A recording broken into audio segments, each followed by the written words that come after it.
Hi, good morning, everyone.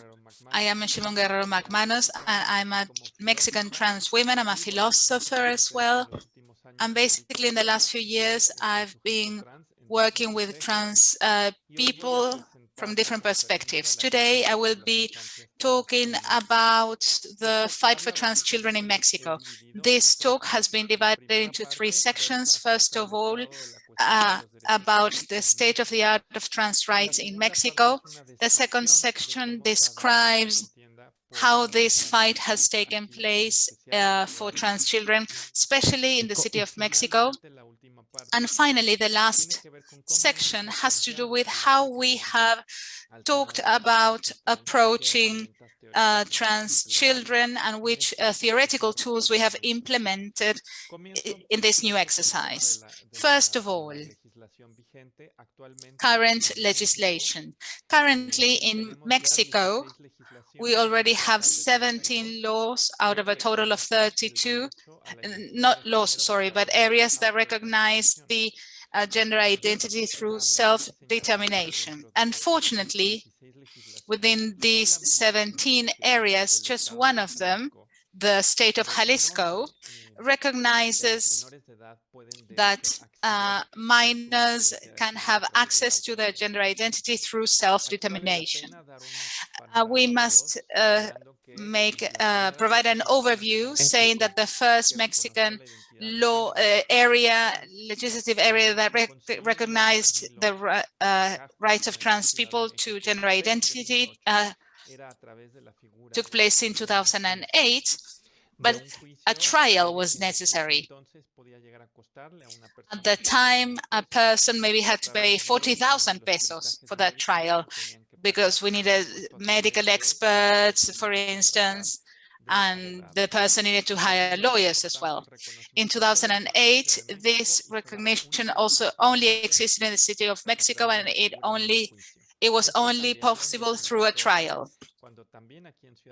This changed in 2014 when in Mexico City as well, under the logic of depathologization, they eliminated the need for a trial. They changed the civil code in Mexico City, and self-determination has been admitted for people over 18 since then. Unfortunately, in 2014, the trial became in force again for people underage. And it's worth noting that if a person wanted to discuss their legal transition, that also needs to go through a trial, because in 2014, the civil code was not adequately reformed to allow for a second legal transition to also take place under self-determination logic as well. Without going further into detail, as I said before, in Mexico, there are 16 laws that recognize self-determination as a right. Only in Jalisco, they recognize the possibility for teenagers to access self-determination in other states. What we have in place is basically, through a trial, which, as we know, this is pathologized then. This is the state of affairs in terms of the legal aspects. What I'm more interested in is to tell you what it's going on with childhood trans situations in Mexico, which I will develop further. The great irony or paradox here is that childhood trans fight in Mexico started even before any sort of possibility of reform or bill or law that even considered trans children. And this is striking because in Mexico back in the 1970s, there was a radical feminist movement, trans excluding, but this movement never became an hegemonic movement. And it really, in the year 2000, 2010, in the last decade, practically all of the feminist movements in the academic world, institutional world, they were trans inclusive. Unfortunately, this started to change in 2017 after the publication of a number of very unfortunate documents that brought new life to the now gender critical feminism, to the new name to this feminist movement that is trans exclusive. And after 2017, and after these documents, and thanks to Twitter and other social media, this became more widespread, some moral panic, moral reactions against trans childhood. We need to mention that the people that were promoting this were feminists with a background and very close to the Spanish state and the critical feminism that was developing back then in Spain as well. And they were sort of launching their first attacks against the human rights of trans people. In that sense, in Mexico, the fight for trans childhood didn't even begin because on the horizon there was a suggestion about a reform or nothing like that, but it was particularly because it was a dispute in the English a través de redes sociales por una enorme parte de sectores del feminismo mexicano que empiezan a hacer eco y que desafortunadamente empiezan a abrirle la puerta a esta serie de ideas. Los argumentos que se esgrimieron y que desde entonces se han esgrimido en estos ya básicamente 4 años son básicamente los que hemos conocido en otras partes del mundo y que tienen the arguments that they have upheld basically have to do with the fact that all the children that have this child gender disconformity should be treated with hormone therapy. Even children that are not trans, maybe it's gay, bisexual, or lesbian children. So they would have to undergo hormonal treatment, but they also would be heterosexualized against their will. This was an argument used basically to bring back an old idea, the idea that trans identities and a gender identity in a way changes gender roles and builds them as identities. And also that trans identities are regressive because they are actually naturalizing a gender order that should be abolished and not naturalized through stereotype-based identity. These arguments began to be used in 2007, and they also included other arguments that had to do with the notion of gender identity, saying that notion was not intelligible.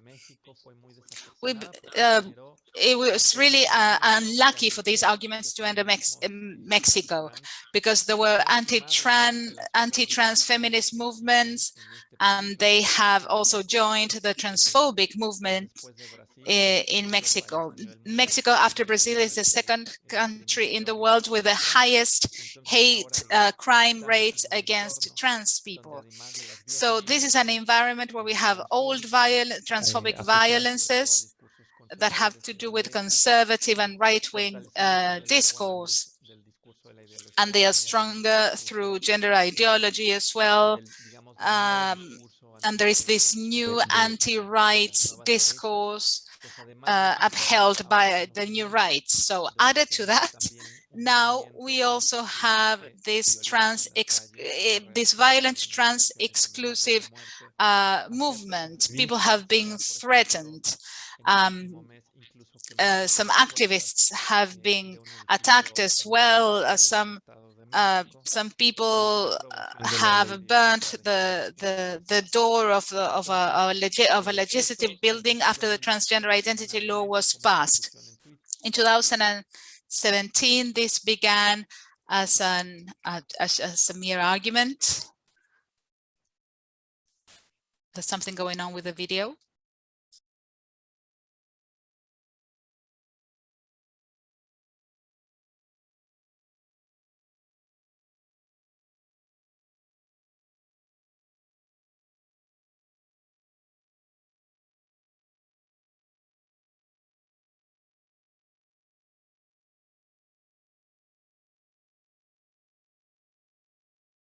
se ha traducido en un movimiento callejero antitrans. This has led to a very strong and violent anti-trans movement in different areas in our country, and it is ideologically connected to the United States and Spain. And it has also this has also been transferred to Colombia, for instance. There is a trans exclusive movement. So we are now discussing trans children in Mexico. And in 2019, so 2 years after this whole thing, we began to ask ourselves in different parts of the civil society and trans activisms, we saw the need to reform the civil code to allow children self-determination. Tania Morales, the mother of a trans teenager, funded the Civil Association of Transgender Children. So herself and another trans association in Mexico that has members in the United States, Costa Rica, and other countries as well. They worked together. There was a PhD candidate and a young activist as well. They all worked together, and they included other trans people, myself included. So they started to discuss this possibility of having a new approach towards trans childhoods. This leads to two independent legislative documents. One was promoted directly by Tania Morales, thanks to the representative Tania Soto as well, and another one represented by Villanueva, another member of parliament. These were two versions of a law that would recognize trans childhoods. They become just one bill, and it is passed in February 2020. Therefore, it has the support of human rights organizations in the city of Mexico and nationwide, and it also had the support of different health sectors from the United Nations as well. Unfortunately, this reform was not fully passed, basically because of the opposition, not by right-wing movements, but actually because of the pressure made by radical feminist movements, because they say that this law will endanger children and also the rights of cisgender women. After they actually boycott this law last year, these arguments have been heard again in other parts of the country, in different states, but no other law has been interrupted because of this. Only the law that had to do with trans children. Finally, regarding what has happened with trans childhoods, basically I would like to say that the discourse strategy that we used had to do with asking ourselves again what we wanted to achieve. The debate had to entail this question: do children have the capacity to say something about their own gender? Were they mature enough? Okay, but actually we saw that we needed to focus on creating a safe environment so that trans children and adolescents could explore their gender without any obligations, without pathologizing their experiences, without promoting any medical stereotypes about what trans children should be like. This approach has been very useful, although we haven't really got this reform passed in the city of Mexico. Of course, the state of Jalisco actually took all this on, and it was very useful to say, to take on a different approach. It's not if children have the capacity to do this. Rather, we have focused on building safe environments for minors to explore their own sexuality or gender identity without any coercion. And this required time, information, space, and of course, support. And within the legal environment, the law shouldn't impose any requirement, any medical requirement or pathological requirement that might be irreversible. Therefore, we need a law recognizing self-determination, but it shouldn't condition these people to any kind of medical or irreversible procedure, and this should be at the sole discretion of the child, adolescent, or their families. This really helped dissipate the ethical panics as supported by the new rights or the feminist movements. And this also provided us with epistemological tools, because we were prioritizing the minor, and we didn't want to fall into any injustice traps. We actually prioritized the minor's testimony instead of some medical standards that actually pathologized the minor's testimonies into stereotypes that do not necessarily describe all trans childhoods. Thank you very much for your attention. If you have any questions, please let me know. And thanks so much for that presentation, Siobhan. We're going to hold questions to the end, but of course you're able to use the Q&A function here on Zoom to go ahead and pose those if you like. And if you need to in any of our 3 conference languages, and I'm sure someone will be able to tap in and offer a translation, we can ask them out loud so that interpreters can translate them for us. And I see that Ryan was able to join us. So I think what we'll do, since Ryan was intended originally to begin the panel, that I'll quickly introduce him while he's getting set up, and then we'll have him go, and then we'll move on to Eli and Jessica, and then of course we'll end with Mameta Endo.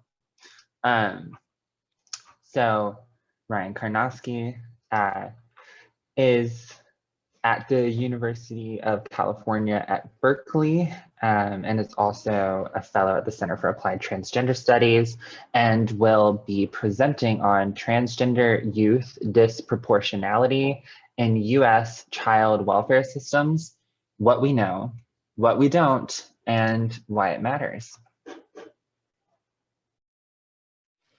Good morning. Thank you so much for that introduction. And I'm so sorry I was late. We're having internet improvements that are, I guess that's usually how improvements go, but I'll go ahead and share my screen.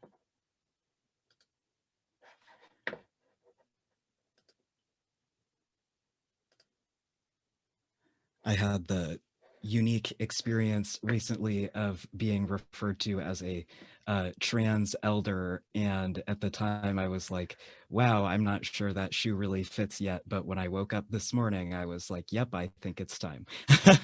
All right, so this presentation is on transgender youth disproportionality in United States child welfare systems, kind of a general overview of what we know, what we don't, and why it matters. This is the let's see, I'm sorry, I just got some feedback that it's difficult to hear me. Can people hear me okay? Okay, cool, thank you. I'll sit a little closer to the mic.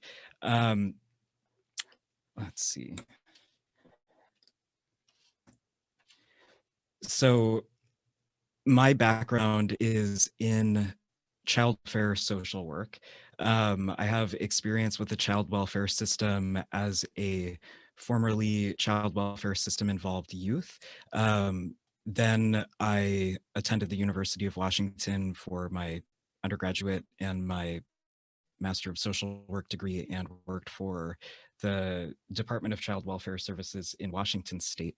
And now I'm a doctoral student here at the University of California, Berkeley, where I'm studying trans youth overrepresentation in public child welfare systems. As a social worker, I started to notice a bit of a pattern as far as the disproportionate number of trans youth on my caseload, especially like teens and adolescents. And I asked some fellow caseworkers about whether or not this was normal or if it was just a regional phenomenon. You know, the Seattle area is fairly liberal, maybe kids are coming out, maybe higher rates of youth homelessness. And they said no. Generally, this is something that had gone on for as long as they could remember, and it was sad. And that's when I started to turn toward the academic literature on trans youth disproportionality, and here I am now. So the child welfare system, if you're not familiar with the term, refers to an array of governmental and non-governmental services, including, sorry, are the slides showing up? Oh gosh, I am so sorry. Oh no, oh my goodness. That was let's see, are the slides showing now? Okay, thank you. Yes. I'm sorry about that. Yes, they're showing now. Oh, thank you. Gosh, this reminds me of teaching. It's like you guys were just going to let me go without the slides up. No, it's okay. So the child welfare system refers to an array of governmental and non-governmental services, including child protective services, foster care, which is what most people think of when they think of child welfare services, relative guardianships, and formal and informal interventions. And I'm focusing on the United States in this presentation.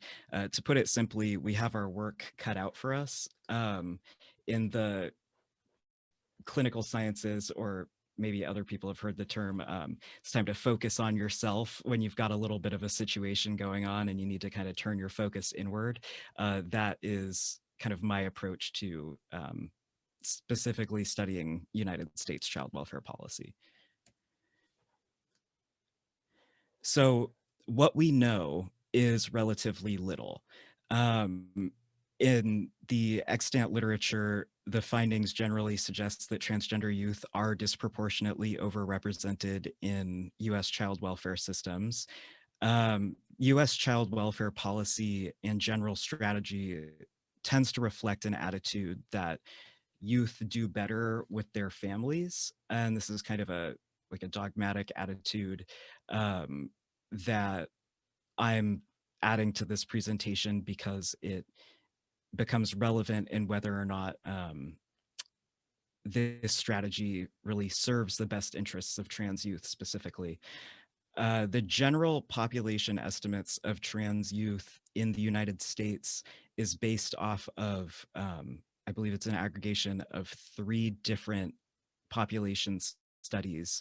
And it's estimated that trans youth make up about 1.3 to 3.2% of the general population, which is important to note for determining a disproportionality rate, because we don't actually have the strongest understanding of how many trans youth are in the general population. And I'll get to that in a minute. But disproportionality rates have been observed to be approximately 2 to 4 times higher than would be expected based on estimated population proportions of non-child welfare system involved transgender youth. So what that means is that there are about 2 to 4 times as many trans youth in foster care systems than there are in the general population. And that really tracks with the kind of boots on the ground observations that me and other social workers were having as far as our caseloads being roughly half trans youth. If you have a caseload of 20 to 40 youth on your, that you're working with, you might find that half were gender nonconforming or or trans, which is almost unheard of.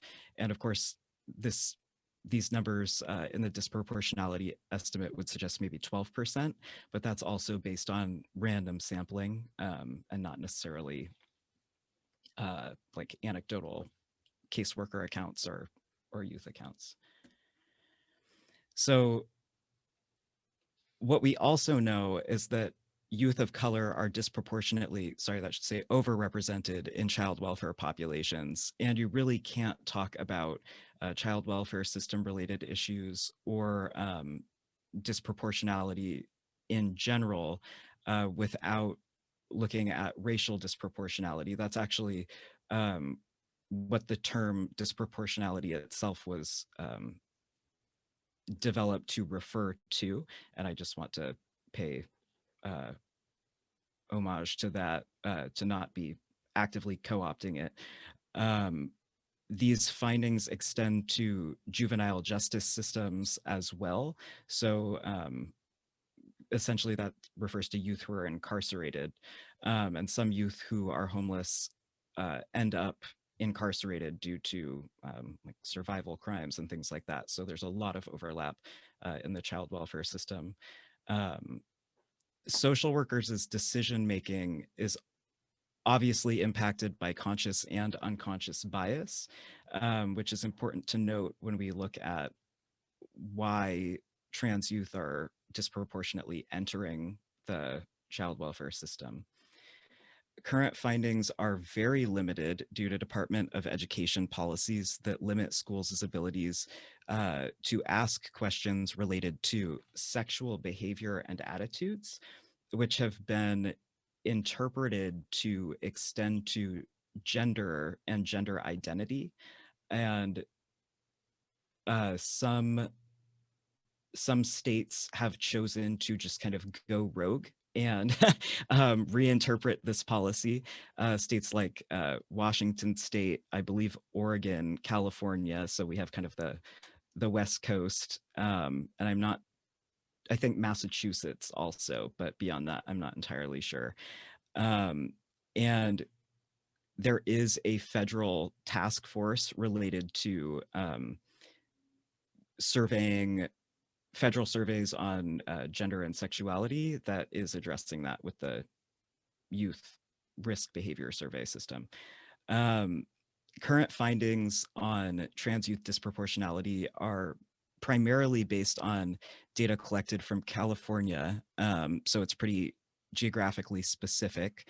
Those are from the Williams Institute study, which I believe was started in 2015 and was published in 2016, and the California Healthy Kids Survey of 2018. So here's what we don't know.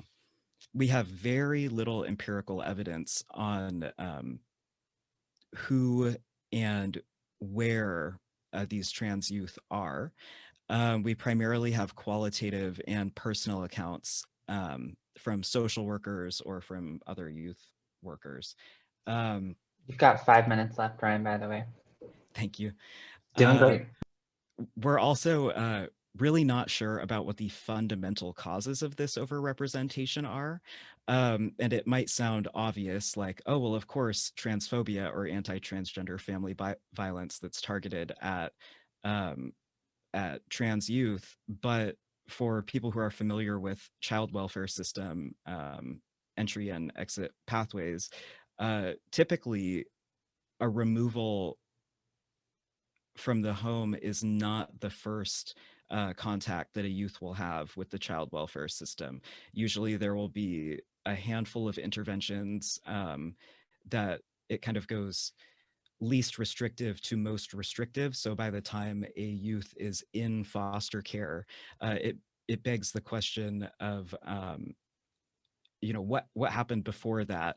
And there's kind of a question of temporality. So when did this youth come out? So a youth who's in foster care as a teenager may have had child welfare system involvement several years prior. So potentially years of different contacts with caseworkers or social workers or group home placements. And yeah, so we're not totally sure whether or not it's based specifically on anti-transgender violence or if it's almost incidental, if that makes sense. So, and I can address any questions about that later on, but we also are not sure whether or not rates of disproportionality are consistent across different geographic regions of the United States. We know that there are actually higher rates of trans people in rural areas, yet most of the research that's been done on this population has been in Los Angeles County, which is decidedly urban. And we're not sure how our findings compare with other countries. And that information would tell us whether or not, or how that this phenomenon is impacted by policy or culture. So the big question, where do we go from here? If necessary, information on trans youth disproportionality can help us design and adjust system entry and exit pathways that are responsive to the needs of transgender youth. We're not entirely sure whether or not trans youth who have entered the child welfare system actually do better with their families of origin, or whether or not they might do better outside the home. It can also help inform the development of longitudinal studies on whether transgender, sorry, I'm just repeating myself here. But we basically, trans youth become trans adults, and trans youth who were in the child welfare system tend to have disparate near-term and long-term health, economic, and social outcomes. And so that the big question is kind of, how do we create best starts for youth who either would enter or have entered the child welfare system, so that they can grow into the healthy trans adults that we are so lucky to be today. So transgender youth are also uniquely vulnerable to maltreatment from families of origin, foster families, and other caregivers. And the point of all of this research, the whole thing is that transgender kids deserve healthy and happy childhoods. It's not their responsibility to keep themselves safe from the adults in their life. That is our responsibility. And you can't fix what you can't see. So it's very important that we understand what specific issues are leading to this disproportional overrepresentation so that we can deal with them. And that's my goal here. And there's some quick references, but thank you so much for your time.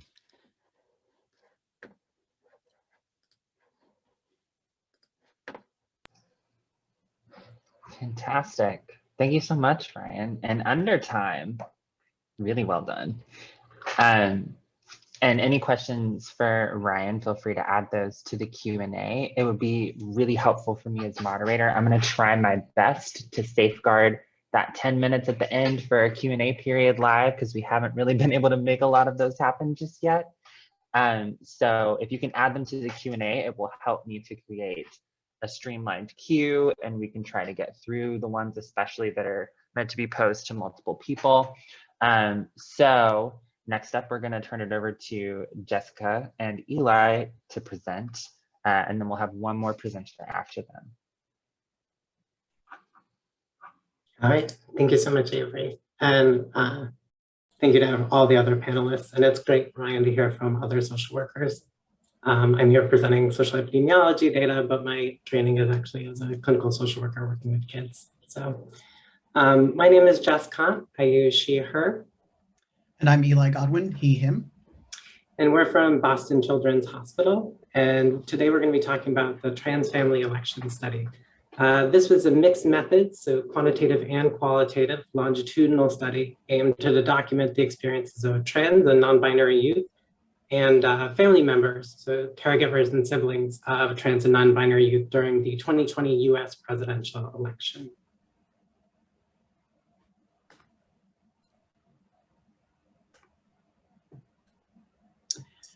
So data collection was centered around the US federal election on November 3rd, 2020. Online surveys were completed at approximately 1 week before and 1 week after the election. A subset of our participants took part in 3 asynchronous online focus groups conducted over 4 days each, just before and after the election. Because the results of the election were not known until November 7th, the post-election groups and survey were delayed accordingly. Of the 92 original participants, 72 completed the post-election survey. So this analysis consists of those 72 participants. It includes all 29 focus group participants. Due to some differential loss to follow-up among the sibling group, we were underpowered for some tests of association, so we'll be focusing today on the trans youth and caregiver groups. So to measure minority stress, we primarily relied on depressive and anxiety symptomatology, and then subjective reports around stress. And so the first you'll see at the top, we use self-reported measures, which was on a scale of 0 to 100. How would you rate your stress? And that was, we asked specifically for the political climate, the presidential election, and the congressional election. For depressive symptomatology, we used the CESD-10, that's the Center for Epidemiological Studies 10. It is a 0 to 30 scale, 30 being the highest. We also used the GAD-7. And while the GAD-7 was designed for generalized anxiety disorder, it has sensitivity for a variety of anxiety presentations, and actually, strangely, is more sensitive, depending on the study you read, for post-traumatic stress, which we thought was a good proxy for minority stress as we're conceptualizing it. Just a note about our QR code, you can scan that for links to the full measures that we're talking about today. And for gender-related stressors, with trans youth, we used the victimization and rejection subscales from the Gender Minority Stress and Resilience Scale, the GMSR. And then the stressors on families of trans youth checklist was developed by the Trans Youth CAN team in Canada and has different versions for trans youth and for caregivers. We used these along with a sibling version that we'd created for a previous study by incorporating elements from the trans youth and caregiver versions.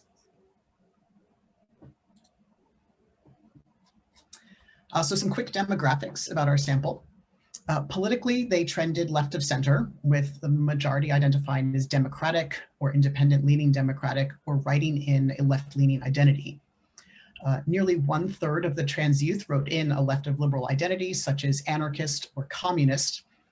In terms of sexual minority status, just over half the sample identified as a sexual minority, such as gay, lesbian, bisexual, or queer. This was driven largely by the youth participants. 5 out of 6 trans youth and just under half of the siblings identified as a sexual minority. However, 1 in 4 caregivers also endorsed sexual minority identities. Caregivers also tended to be highly educated and of higher than average socioeconomic status. The sample was approximately 80% white. The next 2 largest categories were Asian or Pacific Islander and Hispanic or Latino at 6% each. Just under half were from the Northeast region of the US, nearly a quarter from the West, and the remaining quarter was split almost evenly between the Midwest and the South. The mean age of our sample was 18 years for the trans youth, 22 years for siblings, and 50 years for caregivers. So looking at some of our preliminary quantitative findings. So looking at depressive symptomatology, both trans youth and their caregivers experience significant reductions in depressive symptomatology. And actually looking at the entire sample,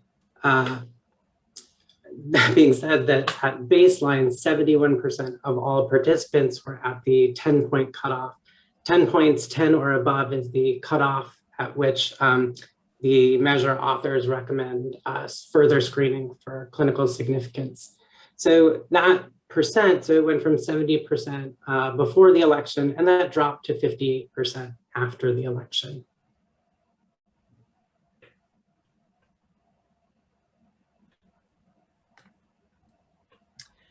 So breaking that down by groups, the proportion of trans youth who met that threshold for clinically significant depression was 90% pre-election. And that dropped to 79% post-election, which is still alarmingly high, but was a statistically significant drop. Among caregivers, the proportion dropped from 56% pre-election to 38% post-election, which was a reduction by about 1/3. So you'll see that depression paints a fairly good picture. Our depressive data paints a good picture of substantial improvements between caregivers and trans and non-binary youth. Conversely, anxiety measures told a very different story. So at baseline, 83% of our trans and non-binary youth reported clinically significant anxiety. The GAD-7 uses the same 10 or above cut point for clinical significance. And this really surprised us. If you look at the bar plot, you'll notice that this percentage remained completely unchanged between waves. So the proportion was 0.83 before the election, and the proportion was 0.83 after the election. Now, by contrast, caregivers of trans and non-binary youth who reported clinically significant anxiety decreased by half. So it went from about half of caregivers to about a quarter of them, from 48% to 26%. So when we put this into a logistic regression and we accounted for baseline scores, what we found was that compared to caregivers of trans and non-binary youth had 10 times the odds, the adjusted odds of clinically significant anxiety after the election.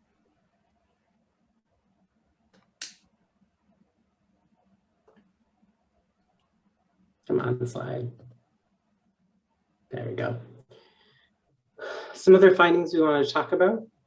So we mentioned earlier, we used the GMSR, and we're going to be talking about the victimization subscale. Victimization, as you can sort of imagine, it talks about experiences of harassment all the way to physical violence.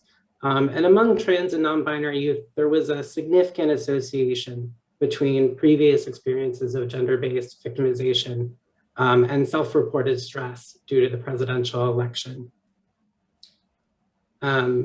We also looked at race data. Unfortunately, the one protective factor we found was also based on privilege. So we decided to frame this here as whiteness as a protective factor.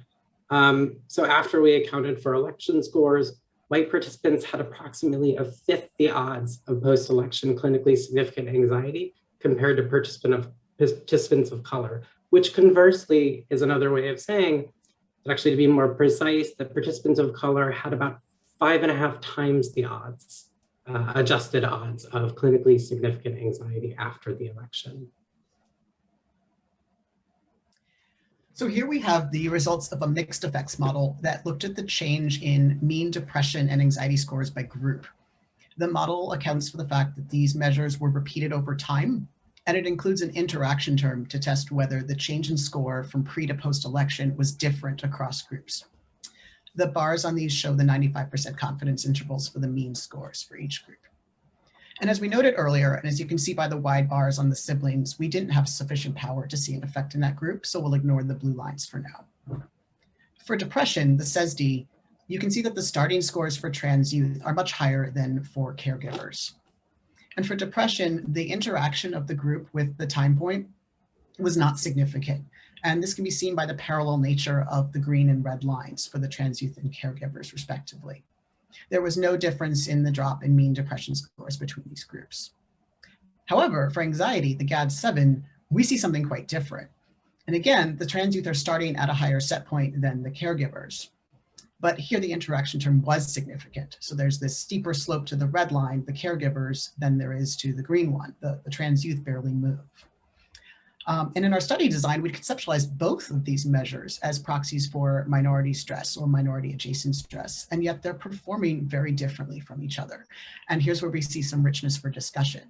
So with our remaining time, Jess is going to talk a bit about some ways we might conceptualize this difference. And you've got about 5 minutes left. You're doing great on time. Okay, thank you. So after we analyzed the data, we were looking at this pretty substantial difference between depressive and anxiety symptomatology. And we were thinking about sort of what might account for that. and the fact that for trans and non-binary youth, there was no change in proportion of clinically significant anxiety. My original background before public health school was as a trauma therapist. And so when I was looking at this, I was thinking about this through lens of what we call allostasis. Allostasis is essentially when your body upregulates. And so you can see, we borrowed this diagram. You can see the citation for the paper. And this is depicting what in other areas we might call a window of tolerance. But essentially, when you experience a stressor, your body releases adrenaline, cortisol, and you experience physiological arousal, and that goes up. And then it starts to attenuate at a certain point. If the next stressor is too soon after the original stressor, you never get back to baseline. And so this is where we see stressor, anxiety starts to attenuate, and the new stressor, it goes up and it goes up, and you create this upward slope. And so when we're thinking about trans and non-binary youth compared to their caregivers, we're thinking that trans and non-binary youth, potentially due to their proximity to minority stress being in the direct path of it, that their bodies are going to take longer to attenuate from that anxiety. And so it makes sense that we might see something different if we collected that data at a longer point, more longitudinally. Again, this study was over the course of about 2 weeks. There's one more interpretation of this. And as Eli mentioned, we collected 4 different waves with 2 arms. We looked a little bit through the qualitative data, and we're not ready to present that. But we did find something interesting, which was that we found that participants, particularly trans and non-binary youth, were saying, it's possible that a Biden administration means better things for trans people, although there was a lot of skepticism about that, particularly with the nomination of Kamala Harris, given her record in the California prisons. But people were saying, what about immigrant detention and what about police brutality?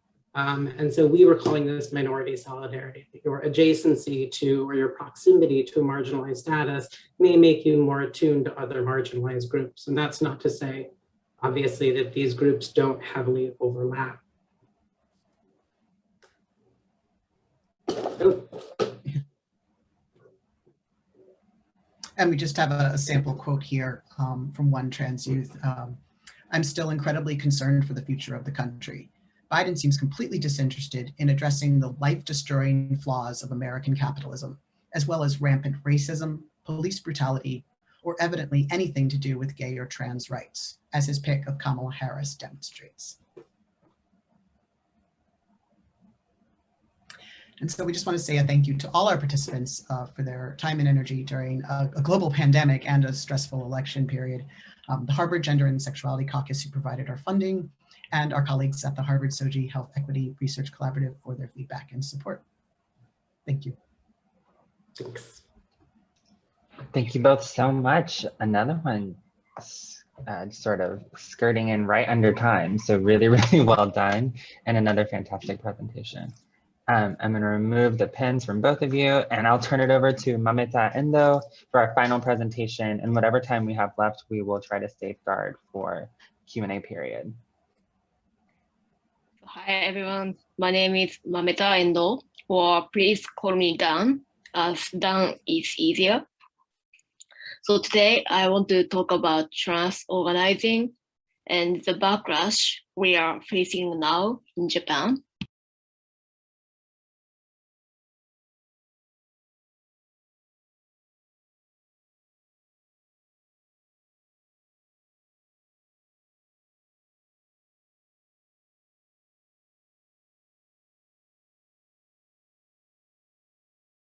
Sorry, I was on mute, so I'll start.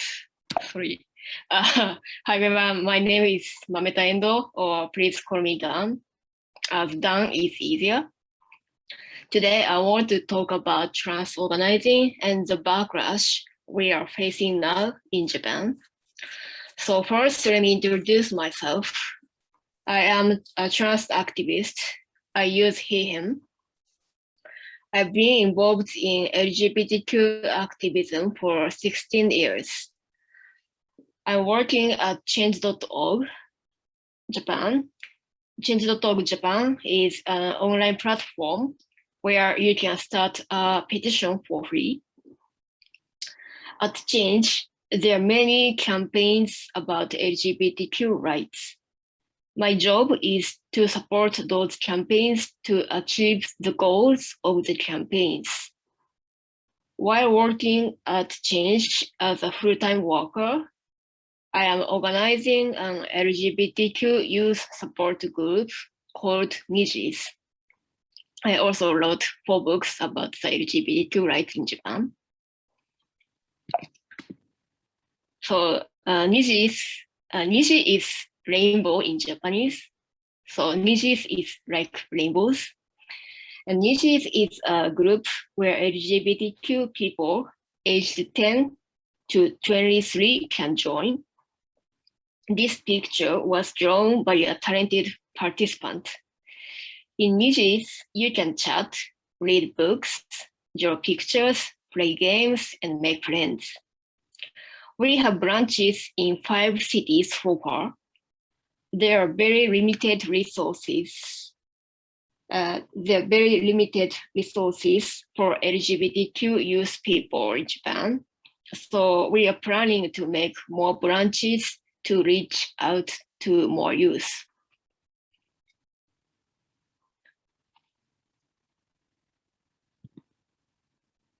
So we are living in a country where we don't have any protection laws for LGBTQ people.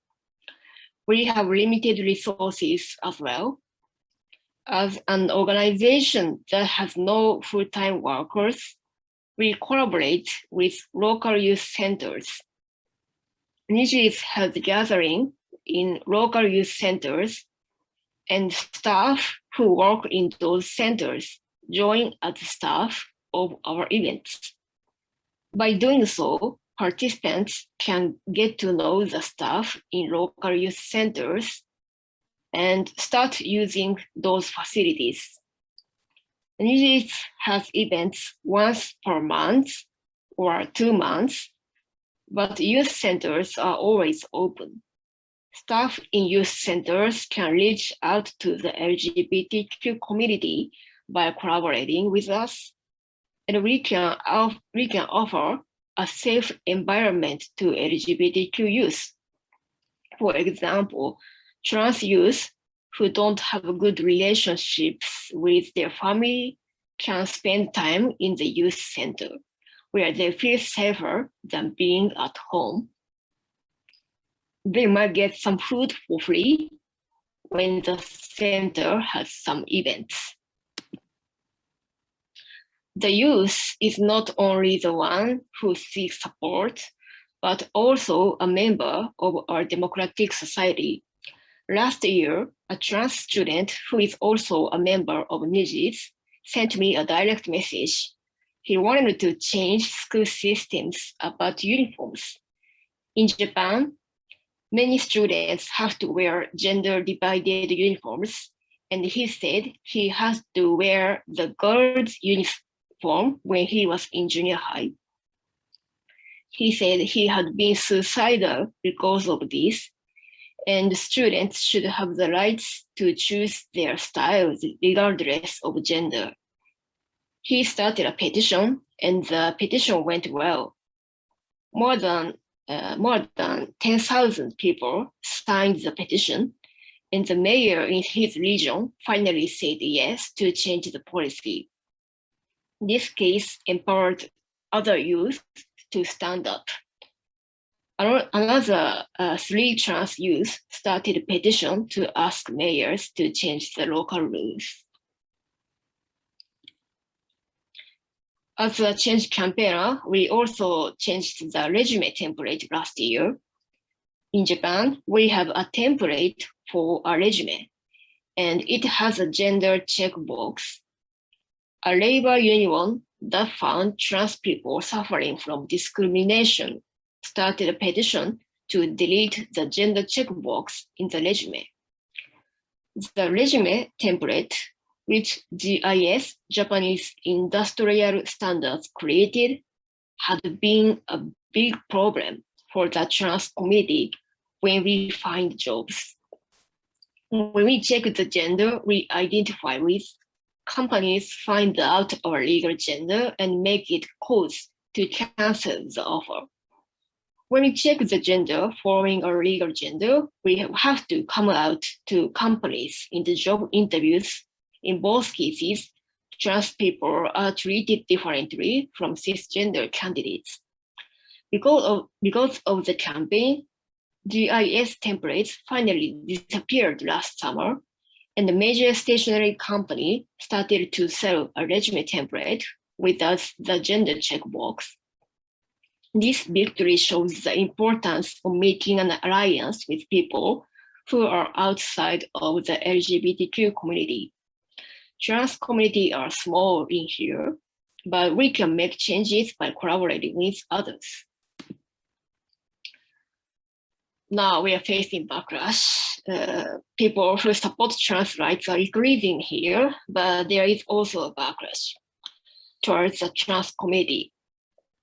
In 2018, Autónoma Women's University declared that they welcome trans students. After that, anti-trans comments were widely spread on Twitter.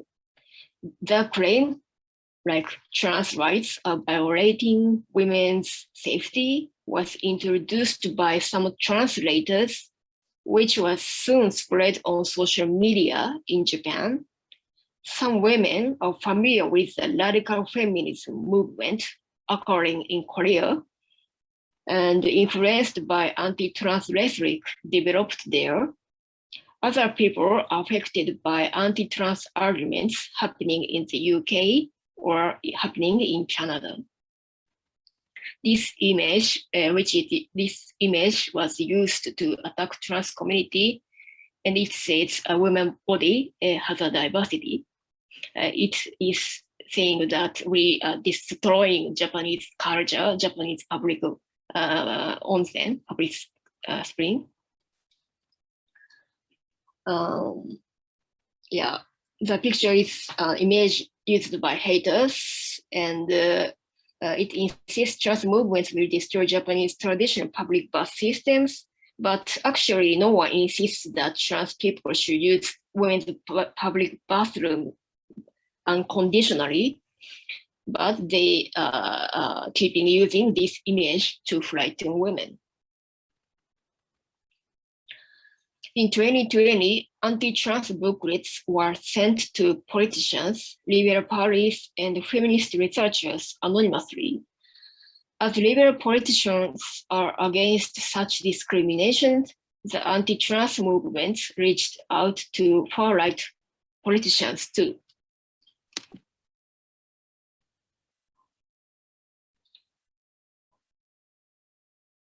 This spring, politicians were planning to establish a new law for the LGBT community, and this caused an anti-trans backlash by the far right. First of all, the proposed act only requires the government to promote understanding of LGBT people, which the LGBTQ community never requested.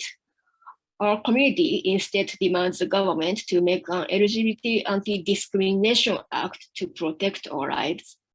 The Promote Understanding Act was made as a result of compromise, but even this compromised one failed to pass. Far-right politicians never wanted to make a new law related to LGBT topics, and they find out the rhetoric of anti-trans. The far-right politicians brought up women's safety to prevent the act from passing, so they originally didn't care about women's rights. This is a photo of protest held before the headquarters of LDP, the ruling party, this May. People were angry when LDP politicians said that LGBT people were against nature, but the majority of people seemed not confident enough to protest when a politician said ridiculous things have been happening, like people with male bodies thinking they are female and trying to get into women's bathrooms. In America, they are winning medals taking part in women's track and the field competitions. Some far-right politicians say that. Attacking the trans community seems easier than attacking the cis LGBT community because we have smaller numbers compared to them, and the trans-specific issues are sometimes complicated. So this is a photo of protest.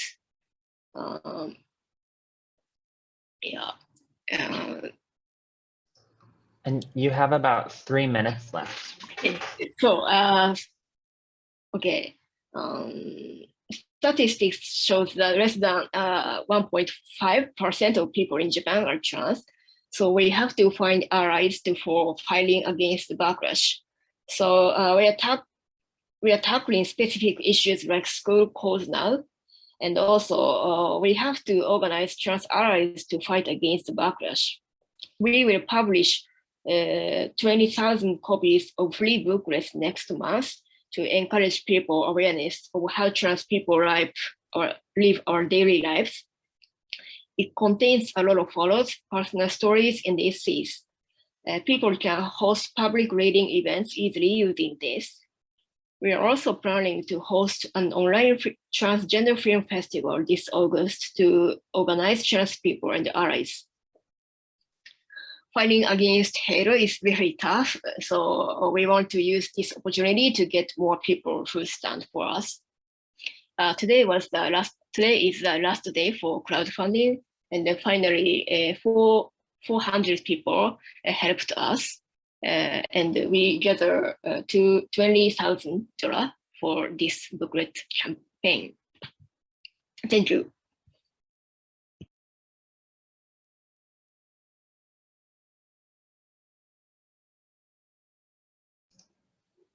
Okay. So we actually have about 5 minutes left for a question and answer period. And thank you, Mameta, for the presentation. It was really enlightening to get to hear about several different country-specific contexts in Japan, in Mexico, and looking at the US, of course, as well. So I'm going to take a quick look at the questions that we've amassed in the Q&A area. And I know that some of y'all as panelists have been answering them as we go. So I'll try to get to ones that I know are a little bit more conceptual, if that makes sense, that might require some discussion as opposed to things that could be answered simply with like yes or no's.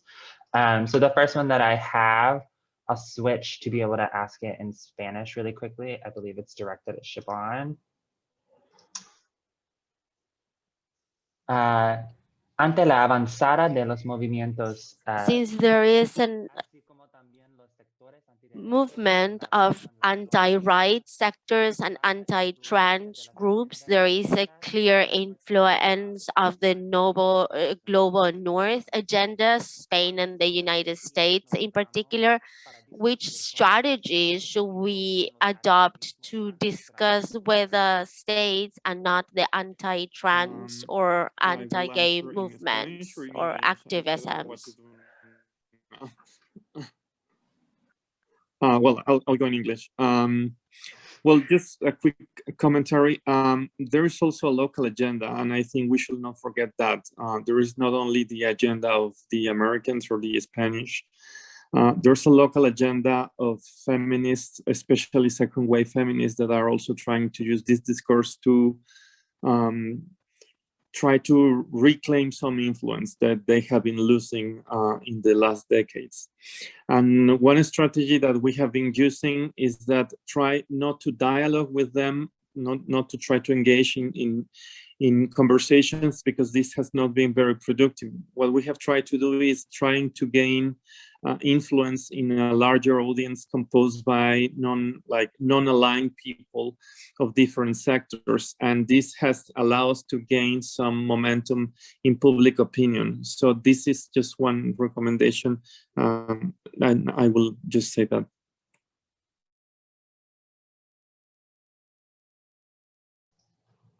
Awesome, thank you. So I see also that Eli and Jess were tackling some of the questions that were specific to the study that they did on the political climate in the US. So I'm going to try to put together a few of the questions that were posed directly to Ryan about trans youth in the US system, and I might stack them if that's okay, and then do your best to address whatever aspects of them you feel like you can. And we've got about 2 minutes left before I have to close the room. And thank you so much for everybody attending. So I see one question in particular that was asking about if there is an overrepresentation of particularly trans youth with social workers who are themselves trans, or LGBTQ youth with LGBTQ social workers, and whether that's by design or accident. And then there was another question that was about what we already know about the racist assumptions about parents of color, and if in your research you found differences in trans childhood experiences of those systems that were also correlated with race or those racist histories. And lastly, we've got one about the different paths and support needs between children who are already in the child welfare system and then come out while already being system involved, versus youth who enter the system as a result of coming out. And hopefully that distinction is clear, but feel free to read any of those as well if you need to.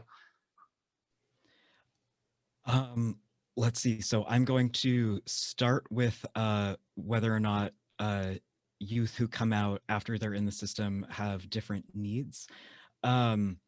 I think this is a great follow-up from Jess and Eli's presentation as far as the long-term impacts on trans youth's health and mental health. Sometimes the only thing more detrimental than fear itself, or like the anxiety or chronic stress of living in an environment where you're not sure how somebody's going to react to coming out, is if and when you do come out and it's reacted to unsafely or violently. So I'd say, as far as youth who might have different needs, as far as not having come out yet, that might actually be a bit more precarious, because a youth who has already come out can be placed in a home that is overtly accepting. And on that note, I think feeds into the social worker question pretty well. I kind of liken it to, it could go either way, almost like if you have a broken finger and you're touching things and everything hurts, like ow, ow. If you're a social worker who's trans or LGBTQ and has trauma around your own trans experience, you might be projecting that trauma onto youth whose trans identity is not related at all to the salient reason for why they've entered the child welfare system.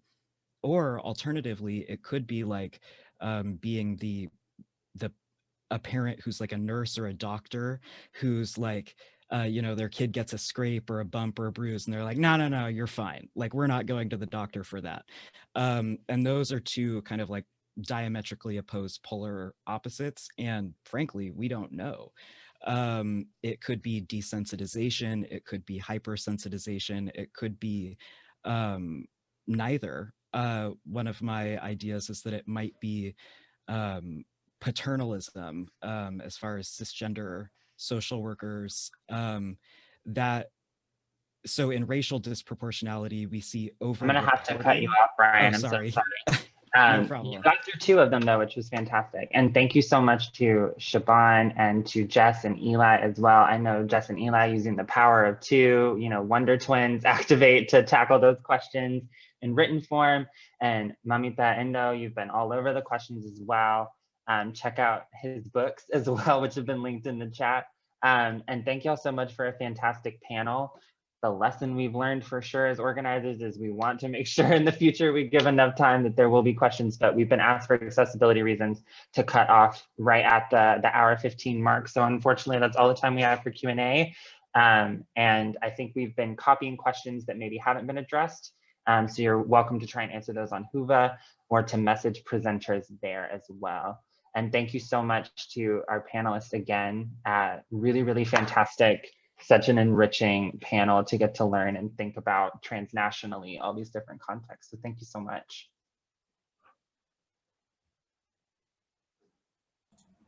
Go ahead and close the room. Thanks, y'all. Thank you for moderating. Of course.